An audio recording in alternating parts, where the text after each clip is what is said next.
Эта передача посвящена памяти Галины Анатольевны Самохваловой. 30 апреля этого 2003 года ей исполнилось бы 60 лет. Ее сердце остановилось в ночь с 27 на 28 августа 2002 года. И в этом я вижу некий знак судьбы.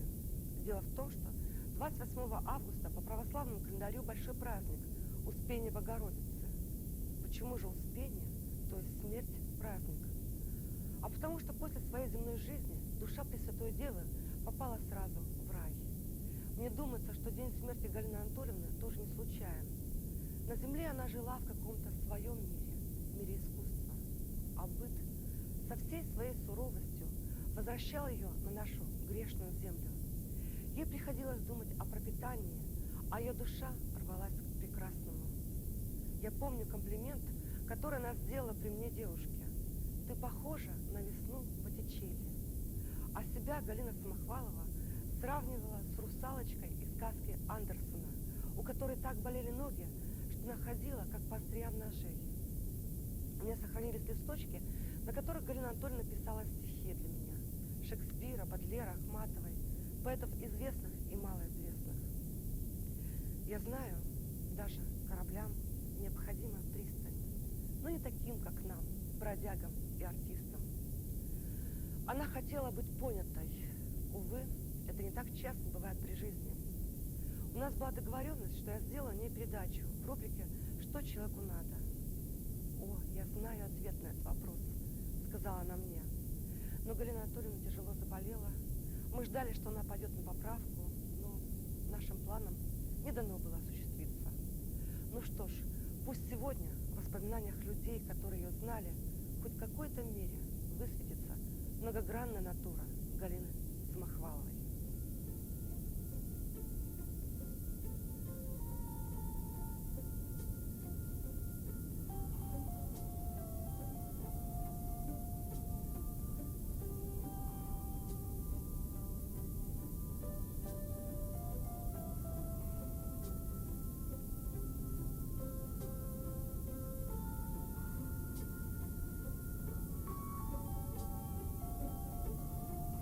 Галина Анатольевна ведь была искусствоведом, что называется, по призванию. Я вспоминаю еще 80-е годы, когда она переехала сюда, в Сыктывкар, с каким энтузиазмом она работала с художниками. Вы знаете, тут никогда не требовалось каких-то, может быть, материальных благ с ее стороны, какого-то, может быть, амбициозного признания. Она все эти годы жила в этом. То есть каждый художник, творчество каждого художника, она знала, что называется, сердцем. Поэтому мы всегда удивлялись, насколько Галины Анатольевны хватает на разнообразный, разносторонний материал о художниках. Она говорила и об истории изобразительного искусства Республики Коми, она говорила о сегодняшнем дне и творчестве художников, она делала творческие портреты. Ведь все это требовало какого-то личного времени, души, сердца, потому что об изобразительном искусстве невозможно говорить только на основе знаний. Это надо не просто понимать, это надо чувствовать. И вот мне кажется, такой дар, что называется, от земли, этим даром была наделена Галина Анатольевна. Наша передача «Эксклибрис» – это вход в творчество, в мастерскую художников, знакомство с ними. И мы как бы показываем, раскрываем то, что можем своими силами. Не зря ее иногда называли художником, ведь у нее фамилия Самохвалова, а ее в шутку называли Самосвалова Галина. Это было не обидным, потому что она действительно, как вот этот грузовик, самосвал, она на себя грузила, она этот груз везла и разгружала его там, где нужно, в нужное время и вовремя. Она была очень эрудированным человеком. А потом она все-таки была искусствоведом, а искусствоведов у нас в республике не так много, их можно сегодня перечесть по пальцам. Вот. И причем она была таким человеком, таким искусствоведом, которого, в общем-то, можно было понять с полуслова. В средствах массовой информации она была участницей всех, казалось бы. Она прекрасно писала статьи в газеты и всегда хотелось читать эти статьи. Они не были пересыпаны, переполнены терминами изобразительного искусства. Они были очень простые, доходчивы любому читателю. Точно так же с удовольствием я всегда слушала ее радиопередачи, где она, мне очень нравилось в ее радиопередачах то, что она никогда не пыталась как бы возвыситься над тем человеком, о котором она вела свою передачу.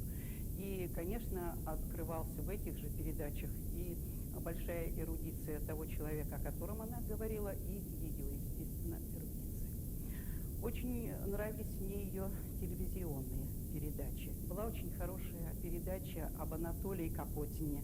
Была очень хорошая передача, к сожалению, уже об ушедшем нашем мастере прикладного искусства, мастере резьбы по кости. Это Соколов и его супруга. Порой в морозные дни мы любуемся нерукотворной красотой и богатством орнамента рисунка Мороза на стекле. Такое же чувство восторга и восхищения испытываешь, глядя на художественное произведение искусства. И отраден тот факт, что в поселке Краснозатонске, что в нескольких километрах от Сыктывкара, живут и занимаются этим древним промыслом молодые и талантливые мастера Светлана и Николай Соколовы. Вообще, вот я думаю так, у каждого человека какой-то свой талант. У Гали был талант любить. Я вообще-то вот, я действительно не знаю такого человека, который до такой степени себя отдавал. Она любила жизнь, любила художников, любила искусство, любила свою семью, каждую животинку. Ни одна собака ведь мимо нее не пробегала, ни одна кошка. Если где-то кошка не накормлена, значит, Галя ее найдет, накормит обязательно. Всех собирала, всех кормила. Да и нас, и потом у нее была такая любовь материнская. Не просто там любовь со стороны, а любовь вот как боль. Она каждого любила и каждому себя дарила. И о каждом заботилась. Она сказала такие слова, сделала очень хороший экслипсис. Она так грудью кормит всех. Всех собирает и кормит. Я ее могу вспомнить только добрым словом. Она мне устраивала не одну персональную выставку. Проходило это всегда очень хорошо. В целом могу сказать, что о ней. Что это была женщина, искусствовед, которая болела душой за это дело, не мыслила себя без художников именно современных, всегда была в гуще событий именно Союза художников Республики Коми. Тайна кононовского цвета сокрыта в его первом, еще юношеском увлечении кузнечным мастерством. Это только так кажется, что огонь одного, красного цвета. На самом деле, в языках пламени плавится непостижимое многоцветие. Точно так же плавится цвет живописи Кононова. Дело в том, что это потрясающая женщина, как человек, как искусствовед, которая, на мой взгляд, очень много сделала для Союза художников нашей республики. Вот. Она досконально знает каждого художника. Вот. И как человека, и досконально знает творчество каждого художника. Это самое главное. За работой скульптора можно наблюдать часами, как завораживает мастерство, ловкость и сила его рук. Рук художника и мастерового одновременно. Медалина жесткого, бесформенного, стремящегося к хаосу материала. В этом суть творчества скульптора, суть работы Романа Вендетского, который так и назвал одну из своих композиций «Преодоление». Когда она приехала, в общем-то, я поразился ее свежему взгляду, так можно сказать. Когда она начала рассматривать наши работы и познакомилась с творчеством, то есть совершенно как бы спокойно и непредвзято она судила о художниках, так как она была со многими знакома и в Вологде, там, ну и так далее. То есть, и поэтому как бы вот этот ее взгляд, вот прежде всего, меня как бы поразил. Ее чистота и, ну так скажем, такое благожелательное отношение к художнику. Галина Самохвалова родилась в городе Никауса Ярославской области. Ее школьные годы прошли в Микуне. Но родными для нее стали два города – Вологда и Сыктывкар. В Вологде она окончила сельскохозяйственный институт, но по специальности проработала недолго. Уже тогда, в молодости, ее влекло к людям творческим – художникам, писателям, поэтам. В Вологодской картинной галерее проходили встречи с ходившими тогда в моду писателями-деревенщиками Василием Беловым, Федором Абрамовым, Виктором Астафьевым, поэтом Николаем Рубцовым. В разговорах с друзьями Галина Анатольевна часто с ностальгической ноткой вспоминала свой вологодский период, считая, что именно общение с теми неординарными людьми оказало на нее огромное влияние в будущем. А практический опыт искусствоведа Галина Самохвалова получила, работая в Вологодской картинной галерее, куда ее привел случай, а точнее гроза, от которой она и спряталась там. Именно тогда директор галереи предложил ей работать экскурсоводом. Она была, конечно, мудрая. Уже приехала в Сыктывкар опытным искусствоведом, многое знала. Опыт у нее был Вологодского еще, музея художественного. В Вологде она достаточно долго прожила. Знала всех художников, не только вологодских, сыктывкарских, воркутинских, но и новгородских, архангельских, псковских. Ну, всю зону она знала прекрасно. Все ее помнят. Человек, она, конечно, была очень талантливой.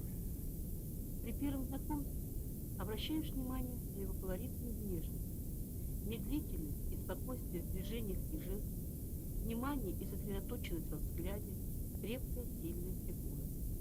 Он напоминает мне то ли медведя-шатуна, то ли былинного богатыря с холстов Аполлинарьева Петрова.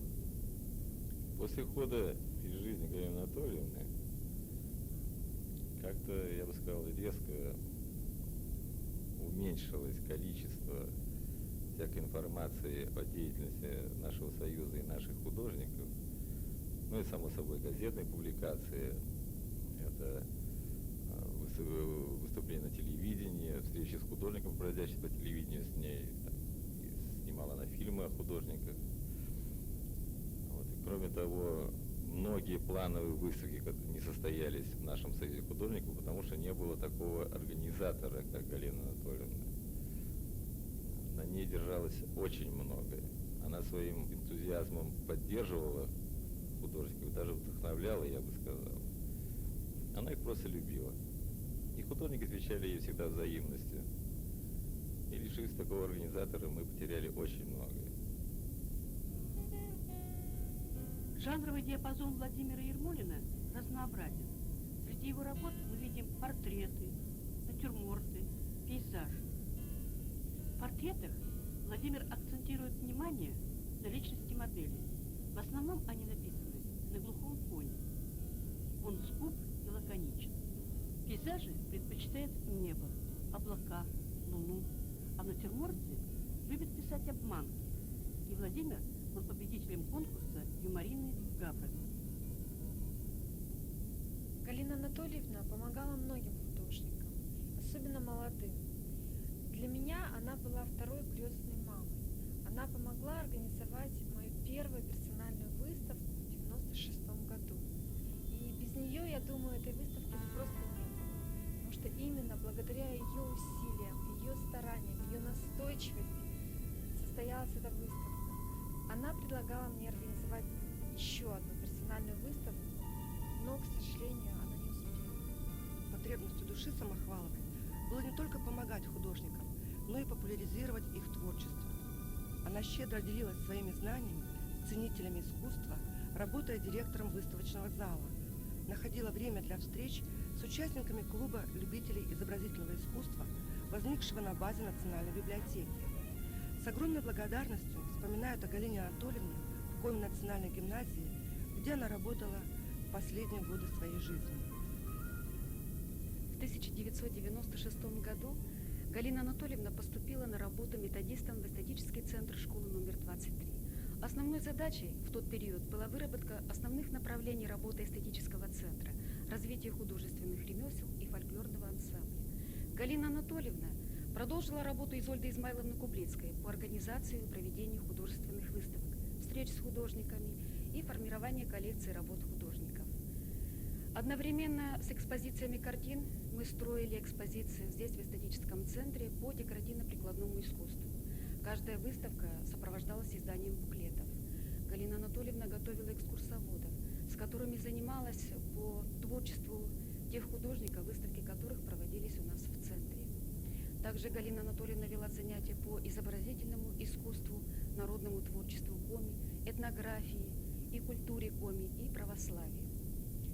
Также Галина Анатольевна проводила семинарские занятия, вела всю методическую работу по нашему центру.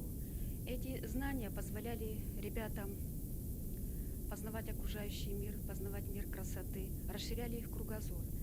Также учащиеся имели возможность общаться с художниками в их мастерских и знакомиться с подлинными произведениями искусства, живописи, скульптуры и графики. Очень трудно говорить о Галине Анатольевне в прошедшем времени. Сказать хочется очень много. Она была очень работоспособным человеком, жизнерадостным. Она была очень доброй и никогда не обижала людей. Вот что бы мы ни делали, иногда, может быть, какие у нас бредовые были идеи, она всегда поддержит, исправит и поможет. Всем помогала, и учащимся, и нам, педагогам.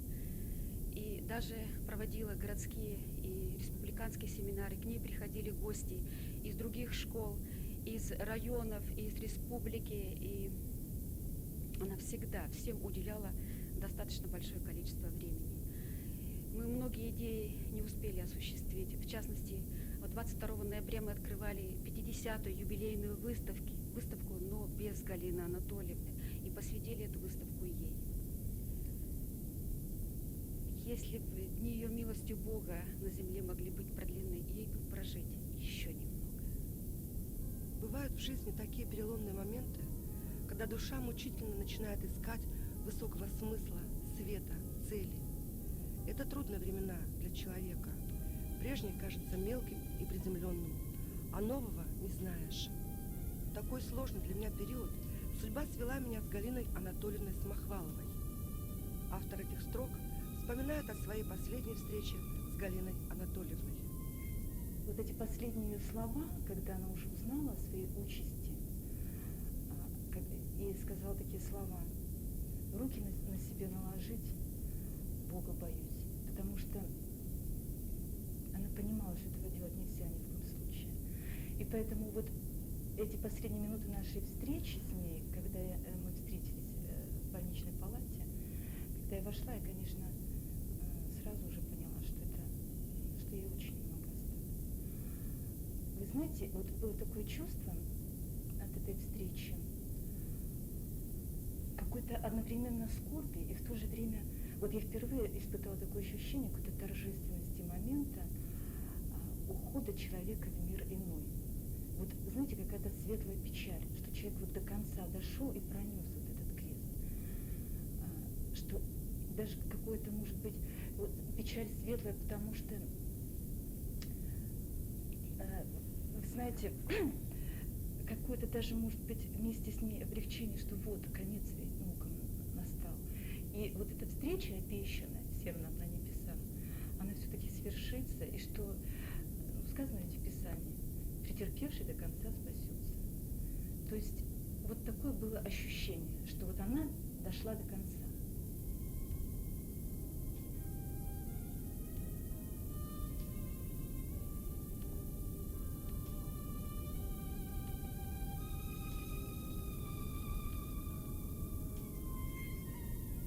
Да, мы были друзьями с ней, она доверяла мне много из своих сердечных тайн. Потом я знаю хорошо ее вологодский период жизни. Там как раз она, это сейчас вот то, что было в Сыктывкаре, это вы видели, это совершенно все не то. Вот. А тогда это был ее Олимп.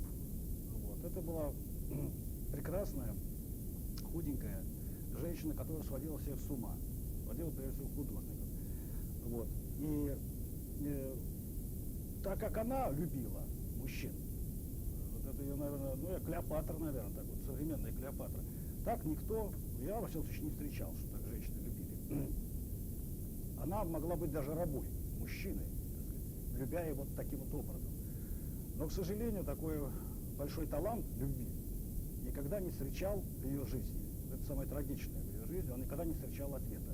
Вот я осмысливаю после ее смерти, что такое для нее была мир художников.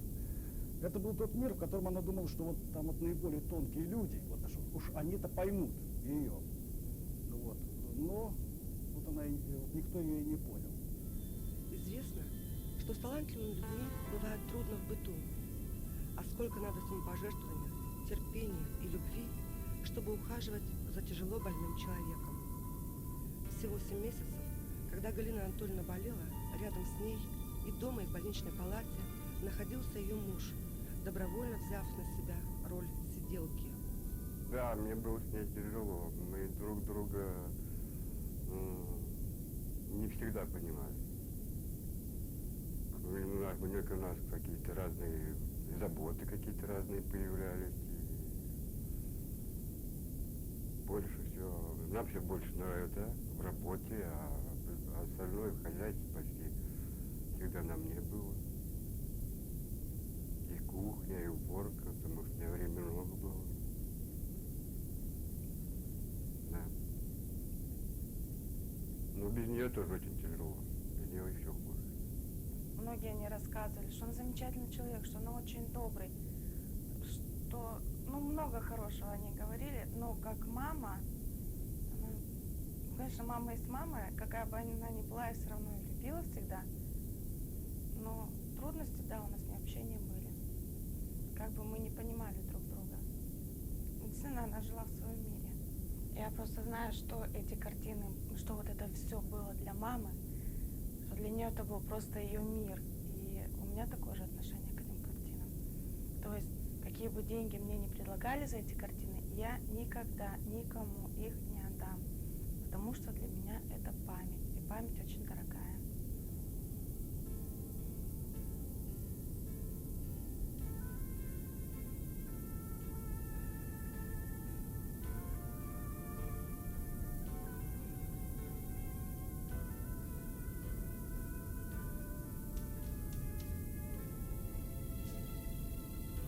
После смерти Галины Анатольевны ее дочь и муж случайно обнаружили дома 9 самиздатовских поэтических сборников.